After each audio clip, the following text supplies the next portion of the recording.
Hey guys, welcome back. This week we're going to discuss trauma, what it is, and how to manage it. What is trauma? That's a word that gets thrown around a lot. Often people say they're traumatized. People say it so much, it kind of makes us dubious. Really? Are you traumatized, or is the situation simply annoying?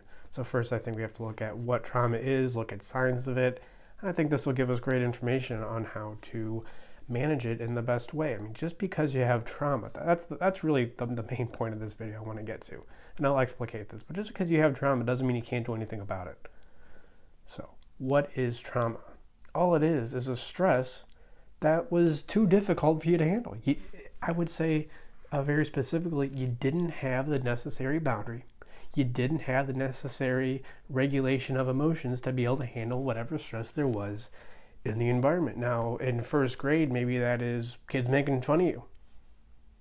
Now, in fifth grade, maybe that's a kids not making fun of you in a different way. Or maybe in high school, it's a girl rejecting you. Now, when a girl rejects you or kids make fun of you, it's not such a big deal. Now, the external stimulus didn't change, but your psychology changed. That's what changed from something being traumatic to not being traumatic. It was just too much stress. Your boundary, in a sense, your identity, who you are psychologically, that is something that inoculates you against stress. And if you don't have a strong boundary, if you don't have a strong identity, then, potentially any situation can be traumatic. Look at babies. Simply being left alone for extended periods of time for an infant, for a baby, is traumatic. Hopefully it's not so traumatic for you now. So let's look at some signs of unhealed trauma, just to give you a better indication of what's going on. I would say, something I bring up often on these videos, on the podcast, is whenever you're doing something that you don't want to do. Or the inverse, you can't stop doing something that you do want to do. Any obsessive thoughts or compulsive behaviors, these are all signs of trauma. You are living out something that happened in your past that you couldn't manage. So in effect, what you're doing with trauma is you're protecting yourself from the traumatic moment that happened in the past. Really, that's a helpful way of looking at trauma and how we deal with it. It's just a way of protection. So you can't do something that you want to do because something in you is uncomfortable and you don't want to look at it. And so you act in ways to distract yourself from that pain, obsessive thoughts, compulsive behaviors. Another sign of trauma is if you simply, I would just put a number on this, you simply can't focus on one thing for 2 hours.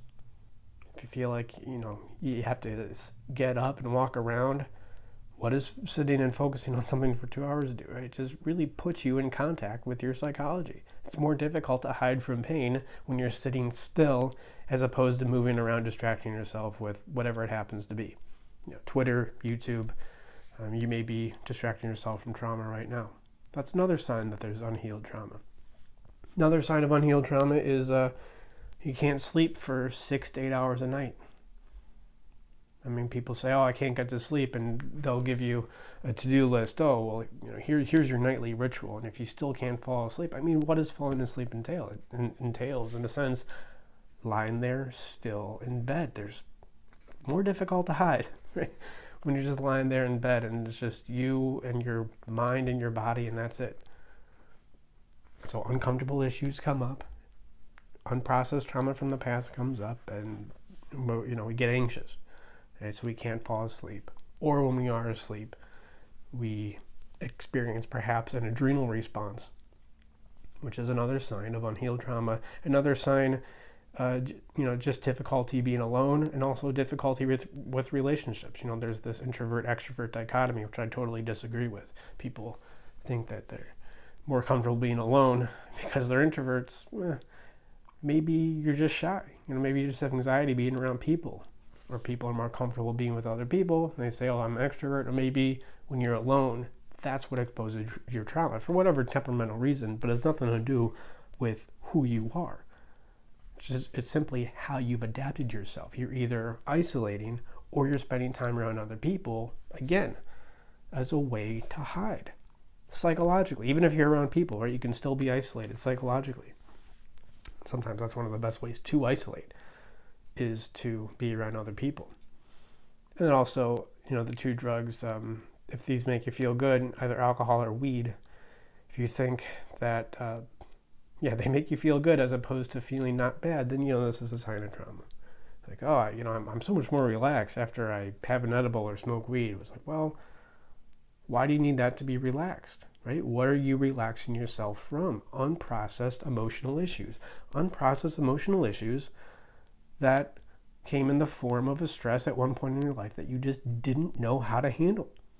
And not only that, but you didn't really know how to get help for it. So yeah, it's in general.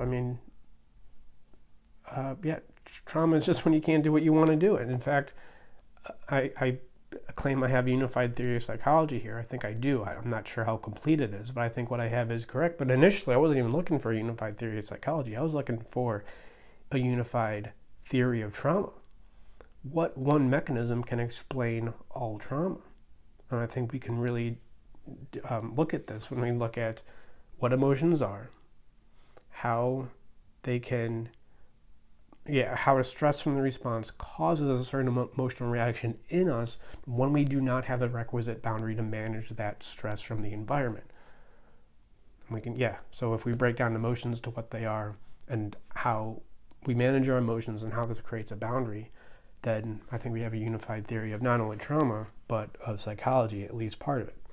And that's what we do here at Animus. If any of these ring true, or if you're doing anything that you don't want to be doing, or the inverse, right? You can't stop doing things that you want to stop doing, then I think we have a way to help you out with that. We have a way of demarcating what emotions are, exactly how they work, and exactly how we can talk through them to not only overcome this trauma, not only put this trauma to the side, but to, in fact, use it.